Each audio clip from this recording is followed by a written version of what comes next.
Queridas irmãs, queridos irmãos, a paz de Jesus. Aqui é Luziane Bahia e está no ar mais um podcast Café com Espiritismo. Jesus é o ser mais surpreendente da história da humanidade, afirma o espírito Joana de Ângeles em seu mais recente livro Vidas Vazias, sob a psicografia de Divaldo Pereira Franco, no capítulo 8º, intitulado Sob Qualquer Aspecto. Nunca antes e nem depois dele houve espírito mais grandioso. A história dividiu-se em face da impossibilidade de conter em si, dentro dos parâmetros narrativos, um episódio de tamanha magnitude, estreitando as convenções e conveniências. Então a vinda de Jesus a este planeta é o marco zero e, sem dúvida, por inaugurar uma nova era. Traz a maior das filosofias, a do amor.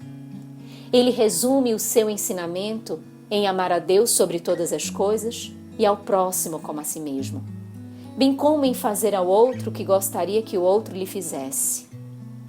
É o que o Espírito Lázaro, no Evangelho segundo o Espiritismo, capítulo 11, afirma em A Lei de Amor, que o amor resume a doutrina de Jesus toda inteira, visto que esse é o sentimento por excelência, e os sentimentos são os instintos elevados à altura do progresso feito. E acrescenta que a lei de amor substitui a personalidade pela fusão dos seres. Jesus imprime nos corações a certeza de que podemos e devemos fazer o bem. Diante de situações tão adversas em que a sociedade de então desejava testá-lo, ele apresenta sempre o bem como retribuição a qualquer ato infeliz. Pede-nos para que amemos os nossos inimigos, porque diante da incompreensão, da ingratidão, do mal, deve ser sempre o bem a devolutiva do cristão. A oração, o pensamento positivo, o entendimento, a permissão para a reconciliação devem ser ações no bem a serem adotadas pelos seus seguidores, por compreenderem a essência do que veio ele propor. Apresenta ainda, como terapia salutar e profunda para a ansiedade e a culpa, o perdão, que dos escaninhos da alma faz surgir a libertação e a felicidade. Foi diante da mulher equivocada, surpreendida em adultério, que ele disse: aquele dentre vós que estivesse em pecado, atire a primeira pedra. Conforme João, capítulo 8, versículos 3 a 11. O convite é para a consciência. Como julgar diante das nossas faltas? Como não perdoar se também somos carecedores de perdão? E ainda, no mesmo contexto, para a desventurada, propôs: vai-te e, de futuro, não tornes a pecar.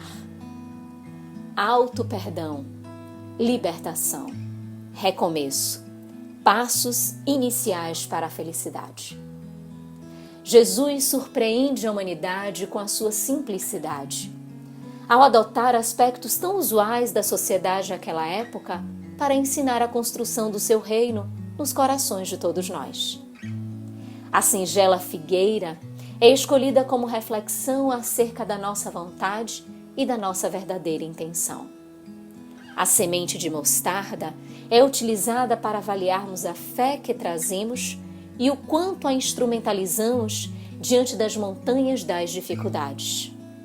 O trigo é a semente boa que deve ser fortificada em nós para superar o joio que nos ata a sofrimentos e dores. Portador de um magnetismo incomum, encantou a todos ao pronunciar as bem-aventuranças, invertendo para o bem sofrer, para a misericórdia, para a paz, os reais valores, em detrimento do poder temporal e da escravização. Adotou para si um ofício, realizou o cumprimento de todos os seus deveres materiais, porque não veio para destruir a lei, mas para cumpri-la, E ainda clamou que dai a César o que é de César, e a Deus o que é de Deus, conforme narra Mateus no capítulo 22, versículos 15 a 22, em convite expresso para vivermos a honestidade, a coerência de propósitos e a realização das nossas responsabilidades. Diante das dúvidas, dos medos, das incompreensões, é o amigo fiel, presente conosco sempre, que se alegra com as nossas conquistas e que nos carrega diante das dores mais difíceis. É o advogado particular das nossas decisões, pois repleto de misericórdia, intercede junto ao Pai por nós. E por tudo isso, foi que descreveu a benfeitora que Jesus é o maior filósofo de todos os tempos, o grande revolucionário do bem, o terapeuta inconfundível, o mestre incomparável, o orador excelente, o cidadão perfeito, o amigo fiel, o símbolo de humildade e o advogado dos infelizes. Aconselho o espírito Joana de Ângeles na citada obra que nunca o desdenhemos ou finjamos ignorá-lo, porque Jesus é a resposta dos céus aos apelos do mundo vencido pelas paixões humanas inferiores, a fim de vencê-las. Assim, itimoratos, sigamos o modelo e guia da humanidade, abrigando em nossos corações a sua mensagem, vivendo o seu evangelho e divulgando ao mundo atormentado destes tempos a sua paz e o seu amor. Jesus, sob qualquer aspecto, está no leme das nossas embarcações. Com gratidão imensa no coração, um grande abraço e até o próximo podcast Café com Espiritismo.